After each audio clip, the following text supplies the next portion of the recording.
તારીખ હતી 9મો મહિનો અને 2009ની સાલની અંદર બાપુએ અહીંયા આ જે કુટીર છે એ કુટીરની અંદર સતત 9 વર્ષ સુધી એટલે 2018ની સાલ સુધી એટલે કે 9 વર્ષ સુધી તપ કર્યું હતું. અને આ એ જ કુટીર છે, એના વિશે બાપુ આપણને થોડી માહિતી આપશે.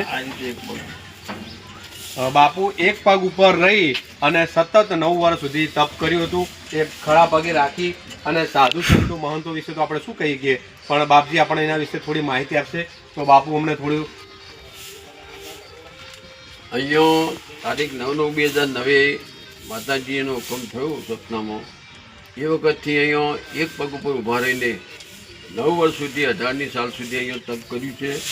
ઘણા બધા સાધુ સંતો અહીંયા આવતા અને જમાડવાર થતો અને એક પગ ઉપર ઊભા રહીને અખંડ તપ કરવાનું 9 વર્ષ સુધી માતાજીનું સપનું હતું એ સાકાર કર્યું.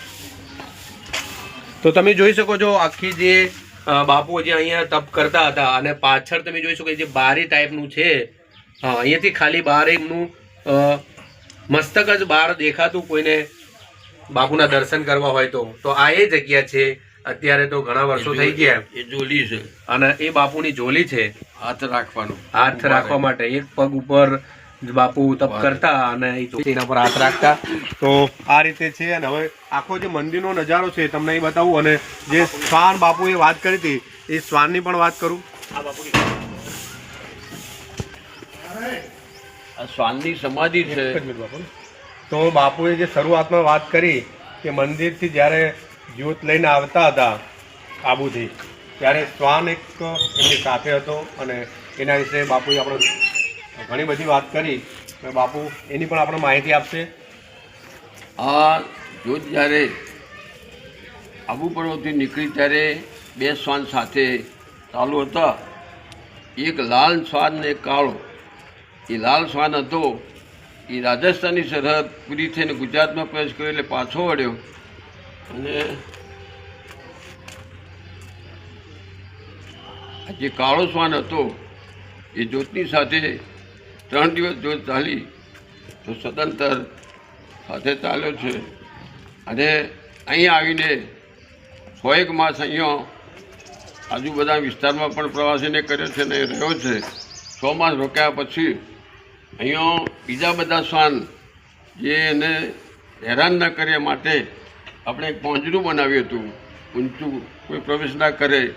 હોજાને હોજે લોક કરતા.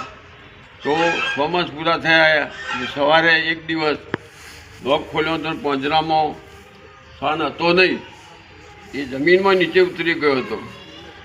એ સાબિત કરવા માટે એના પછી 100 માસ પછી આપણે ત્યાં એનું બોર્ડ બનાવ્યું હતું. એને બોર્ડ રૂપવા માટે 2 ખોપલા માટે ખાડા ખોદ્યા. તો ખાડો ખોદ સમાધિના ઉપર શ્વાન બેસાડેલો છે, એનું પ્રતિક બનાવ્યું છે. આ એના અસ્થિ નીકળેલા, સોકળ નીકળેલી, ધજા પણ એ દિવસની છે. આજે 15 વર્ષ થયા તો સોકળ અને ધજા એ જ રૂપમાં છે. અને એ રીતે અહીંયા આ શ્વાનની સમાધિ છે. બોલો અર્બુદા માત કી જય. તો આ રીતે અપરંપરા છે. હવે આપણે આગળ જઈશું.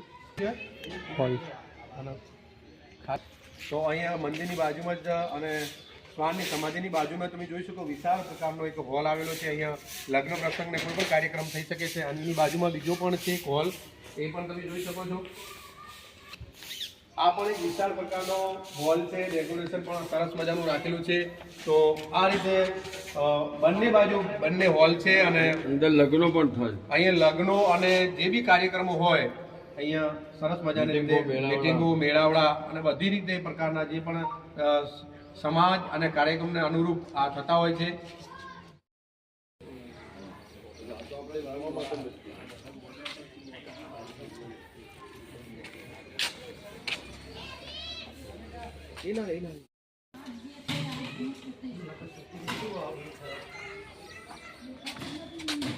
તમે જોઈ શકો નરસિંહ મહેતા અને સરસ મજાના આખું જે રમણીય વાતાવરણ, ભગવાન દેવી શક્તિ બહુચરમાં તમામ પ્રકારના ખોડિયાર માતાજી અને આખું ભક્ત મંડળ હોય રીતનું સરસ મજાનું અહીંયા બનાવેલું છે.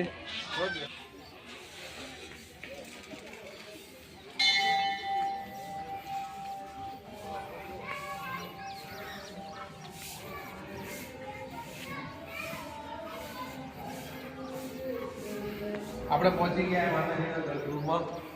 તો આ છે માં અર્બુદામાનું મંદિર. સ્ટાર્ટ. અહીંથી હું બેન બાળું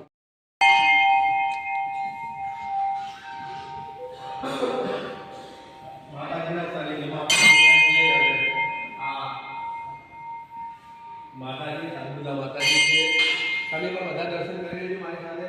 જય મા અર્બુદા. તો માતાજીના દર્શન કર્યા અને અનેરો આનંદ અને લાવો મળ્યો.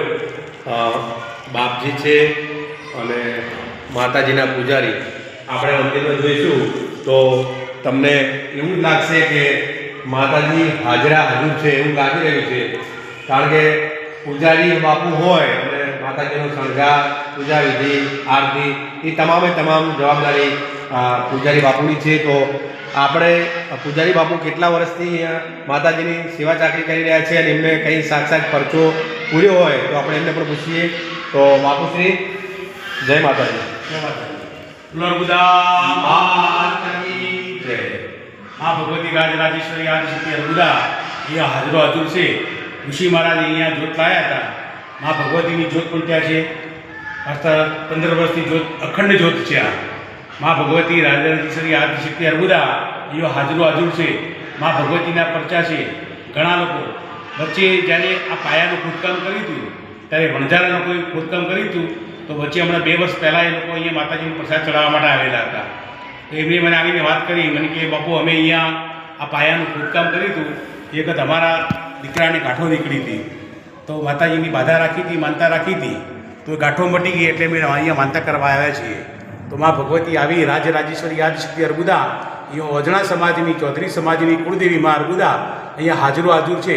દરેક મનોકામનાઓ સર્વની પૂર્ણ કરે છે. હું પાછલા 6 વર્ષથી અહીંયા પૂજા કરું છું.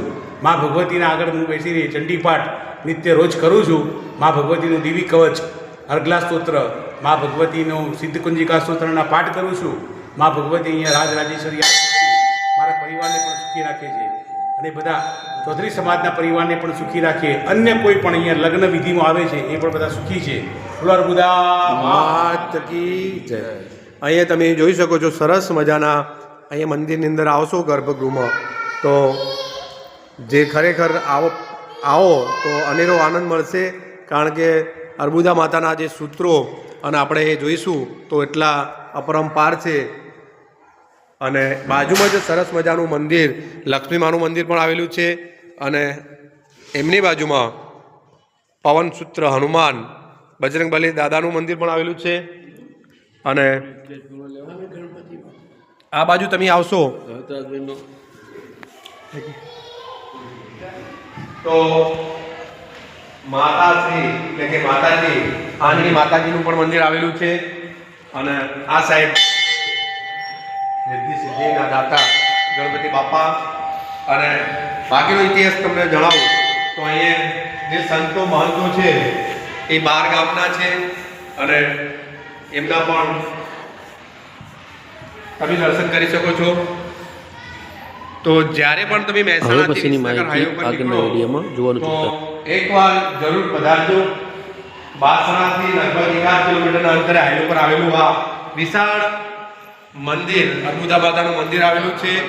બાજુ ગઢા 2 કિલોમીટર, બાસણા 2 કિલોમીટર.